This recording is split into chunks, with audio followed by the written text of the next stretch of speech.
کیا آپ یہ چاہتے ہیں کہ آپ کی اولاد کی شادی نکاح کے ذریعے نہ ہو، خود میں نکاح نہ ہو، گواہ نہ ہو، مہر کا ذکر نہ ہو؟ یہ بی جے پی کرنا چاہ رہی ہے۔ دوسرا بی جے پی یہ کرنا چاہ رہی ہے کہ ہمارے ملک کے آئین کو تبدیل کرنا چاہ رہی ہے، اور اگر ہمارا ملک آئین تبدیل یا ختم کر کے نیا لکھا جائے گا تو اس میں سب سے بڑا نقصان دلتوں کو ہوگا، مسلم اقلیت عیسائیوں کو ہوگا، اور ہمارے بیکورڈ کلاس کے بھائی بہنوں کو ہوگا۔ مسلم اقلیت کا نقصان یہ ہے کہ موجودہ آئین میں مساوات، رائٹ ٹو ایکوالٹی ایک فنڈامنٹل رائٹ ہے، ہم اس سے محروم ہو جائیں گے۔ آرٹیکل 29 دفعہ 29 کے تحت اقلیتوں کو اس بات کی اجازت دی گئی کہ اپنی تہذیب کا تحفظ کر سکے، اور دفعہ 30 کے تحت ہم اپنے پسند کے تعلیمی ادارے کھول سکتے ہیں، چاہے وہ مدرسہ ہو، میڈیکل کالج ہو، انجینئرنگ کالج ہو، اسکول ہو، جس میں ہم اگر پرائیویٹ ہوگا تو ہم 100% اس میں جو اقلیت کھولتی ہے ان کے بچوں کو ایڈمیشن دیں گے۔ بی جے پی وہ ختم کر دے گی۔ تیسرا بی جے پی یہ کرنا چاہتی ہے، یہ قانون ہے، وہ قانون یہ ہے کہ 15 اگست 47 کو 47 کو جو مندر تھی، مسجد تھی، گرجا گھر تھا، وہ ویسے ہی رہے گا، اس کو تبدیل نہیں کریں گے۔ بی جے پی چاہتی ہے قانون کو ہی ختم کر دے، تاکہ ہر عبادت گاہ پر کوئی کہہ دے کہ یہاں پر ایسا تھا، وہاں پر توڑ کے بنایا گیا۔ چوتھا یہ ہے کہ حجاب اور نقاب ایک مسئلہ بن کے رہ جائے گا۔ آپ دیکھ رہے ہیں کہ مذہب تبدیلی کرنے کے لیے جہاں پر بی جے پی اقتدار میں ہے وہاں پر قانون یہ بن چکا ہے کہ آپ کو کلیکٹر سے اجازت لینا پڑے گا مذہب تبدیل کرنے کے لیے۔ تو ایسے بہت سے چیزیں ہیں جو بی جے پی کرنا چاہتی ہے۔ اگر آپ ایک اور بار دیکھ لو، آپ بی جے پی اخبار میں اشتہار دے رہی ہے کہ ہم یہ کریں گے، یہ 8-10 چیزوں کی فوٹو ہے، آپ جا کر دیکھ لو، اس میں لفظ مسلمان تو چھوڑو، لفظ اقلیت بھی نہیں ہے، اس میں لفظ اقلیت بھی نہیں ہے۔ تو اسی لیے ہم آپ سے اپیل کر رہے ہیں کہ یہ معمولی پارلیمنٹ کا الیکشن نہیں ہے، یہ ہمارے لیے ایک زندگی موت کا پارلیمنٹ الیکشن نہ بن جائے۔ اسی لیے میری آپ سے گزارش ہے، چاہے حلقہ اسمبلی چار مینار ہو، یاقوت پورہ ہو، ملک پیٹ ہو، بلکہ پورا تلنگانہ ہو، پورا ملک ہو، آپ کو اور ہم کو اپنے کے کوٹ کو استعمال کرنا پڑے گا۔ اور ایک اہم وجہ کیا ہے کہ بھارت کی پارلیمنٹ میں جب ہمارے بزرگوں نے یہ فیصلہ کیا کہ بھارت کی جمہوریت کو پارٹیسپیٹیو فارم آف ڈیموکریسی یعنی شراکت داری کی جمہوریت رکھیں گے، جس میں ہر مذہب، ذات، سمودائے کا آدمی جیت کر آئے گا۔ آج کی لوک سبھا میں ہمارے وطن عزیز میں بھارت میں 17 کروڑ مسلمانوں کی آبادی ہے، 14%۔ 2011 کے سینسس کے مطابق 4.5% خالی مسلم ایم پی ہے، 4.5% خالی۔ اب آپ دیکھ لیجئے کہ مہاراشٹر میں 48 لوک سبھا کی سیٹیں ہیں، نہ کانگریس نے، نہ شرد پوار نے، نہ ادھو ٹھاکرے نے ایک بھی مسلمان کو ٹکٹ نہیں دیا، ایک بھی، 48 میں سے ایک بھی نہیں۔ اور مہاراشٹر میں مسلم اقلیت قریب 1 کروڑ 10 لاکھ ہے، 12-13% ہے۔ اب آپ دیکھ لیجئے چھتیس گڑھ میں نہیں دیا کانگریس سے مسلمان کو ٹکٹ، میگھالیہ میں، ناگالینڈ میں، سکم میں، تریپورہ میں، گجرات میں، مدھیہ پردیش میں، راجستھان میں، اروناچل میں، گوا میں، ہماچل میں، جھارکھنڈ میں، منی پور، میزورام، پنجاب، تمل ناڈو اور اتراکھنڈ۔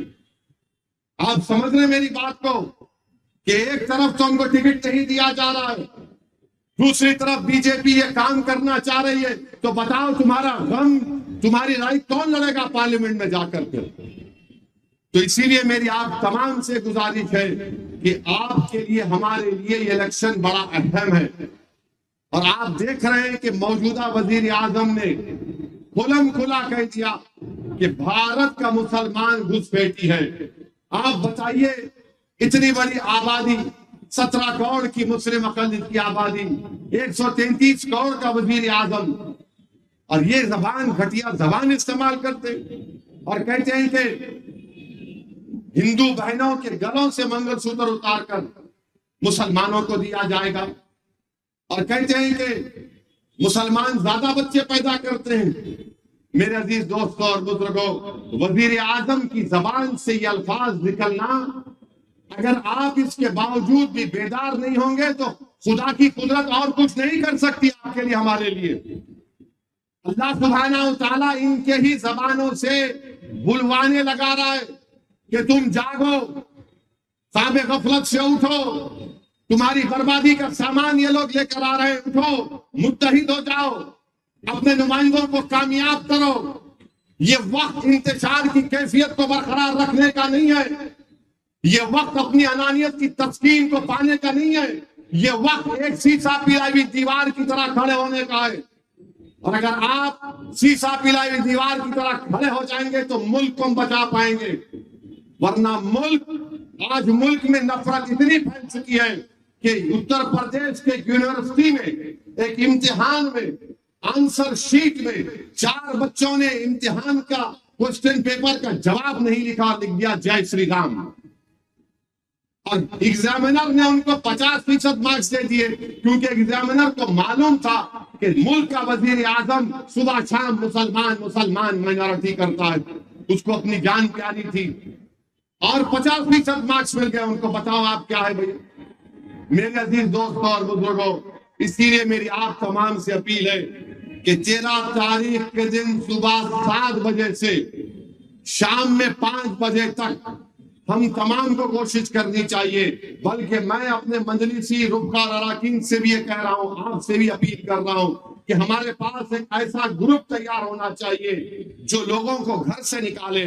اگر آج کے اس مجمع سے اگر کوئی لوگ یہ طے کر لے کہ میں اپنے محلے کے 5 گھر کے لوگوں کو لے جا کر ووٹ دلاؤں گا، 5 گھر کی ذمہ داری میری ہے، تو یقین جانیے ہمارا پولنگ پرسنٹیج 45% نہیں ہوگا، 70-80% تک جا سکے گا انشاءاللہ تعالی۔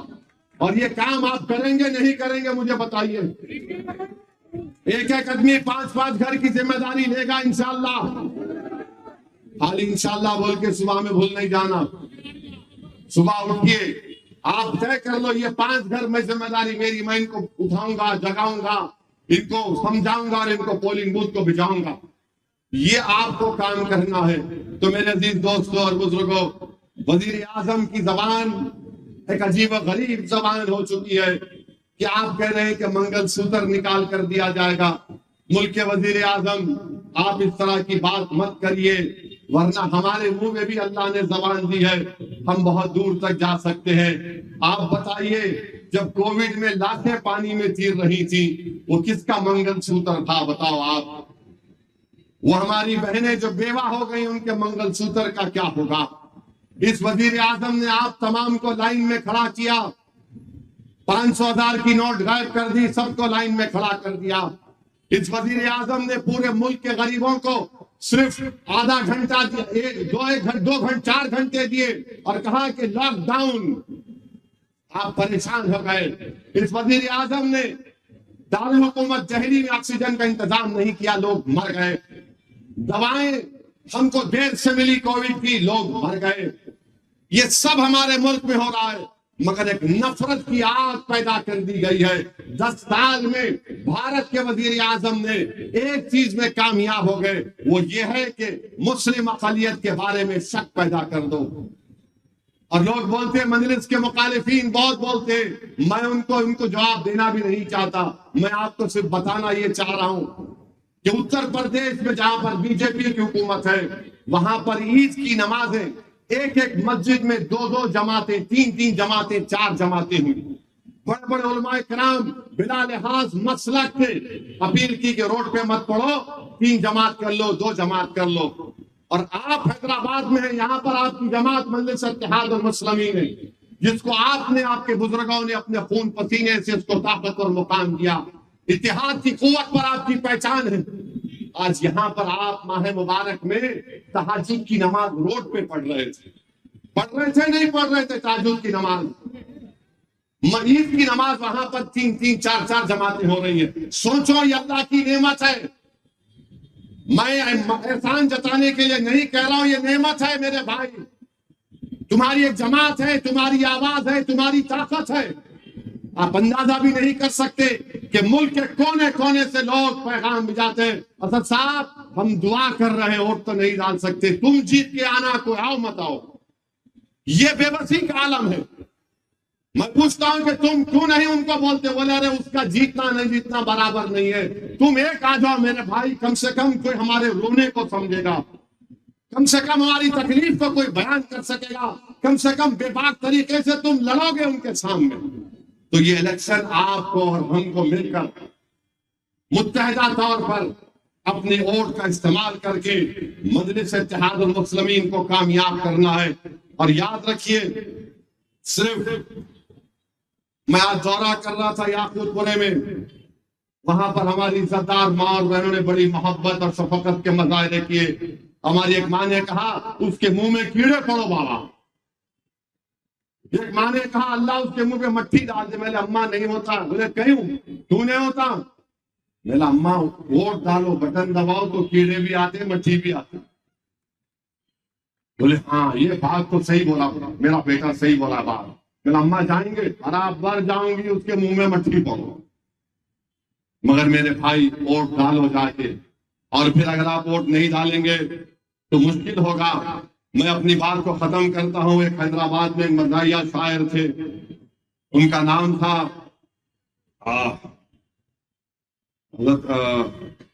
غوث خامخواہ۔ غوث خامخواہ نے اچھا لکھا تھا، مودی کے بارے میں لکھا تھا شاعر۔ تو غوث خامخواہ کی اس جملے پہ ختم کرتا ہوں، ذرا بعد میں ساتھ دو آپ میرے کو۔ مسلمان عورتوں کی جھوٹی فکر ہے، روزانہ عورتوں پہ ظلم کر رہے، نہیں بولے تو سنتے نہیں۔ ہاں، کرنے کے جو کام ہیں وہ جیسے کہ ویسے ہیں، نہیں کرنے کے کام کر رہے، نہیں بولے تو سنتے نہیں۔ ہندو مسلم کر کو اپنے گھر کا راشن بھر لے رہے، دیش کے لوگوں کو بھوکا مار رہے، نہیں بولے تو سنتے نہیں۔ ریل بھی بیچتا ہوں، بی ایچ ایل بھی بیچتا ہوں، تم بولے تو چنچل گوڑے کی جیل بھی بیچ دیتا ہوں، کیسے تانا شاہی کر رہے، نہیں بولے تو سنتے نہیں۔ اب اس پہ آ جاؤ، انہوں بولے نا بچے بہت پیدا کر رہے، اس کے بچے اس کے بچے کتنے ہیں گنتے پھر رہے، دوسروں کے گھر میں جھانکتے پھر رہے، نہیں بولے تو سنتے نہیں۔ ان کا کیا کھا رہے، ان کا کیا پکا رہے، جھانکتے پھر رہے، غریب بھوکا مر رہے، نہیں بولے تو سنتے نہیں۔ حیدرآباد کا نام بدل کے بھاگیہ نگر رکھتے کتے، باپ کی جاگیر کئی کو سمجھ رہے، نہیں بولے تو سنتے نہیں۔ اب آپ لوگ اپنی اپنی بیگم کو لے کے جائیں گے 13 تاریخ کو، آواز نہیں اٹھائے تو ہاتھ تو اٹھا لو، نہیں تو پھر میرے کو نہیں بولنا پڑے گا، نہیں بولے تو سنتے نہیں۔ سنتے نا بات کو؟ ہاں دیکھو پاکا بھی مسکرا رہی عمر میں، ماشاءاللہ ہمارا شریک معتمد جوان ہے آج بھی الحمدللہ۔ تو آپ تمام سے اپیل ہے 13 تاریخ کے دن ایک ہو کر پولنگ بوتھ کو جائیے، اس ملک کو بچائیے، اس ملک کی تہذیب کو بچائیے، اس ملک کی عبادت گاہوں کو بچائیے، اپنی تہذیب کو بچائیے، CAA کے غلط قانون سے اپنے آپ کو بچائیے۔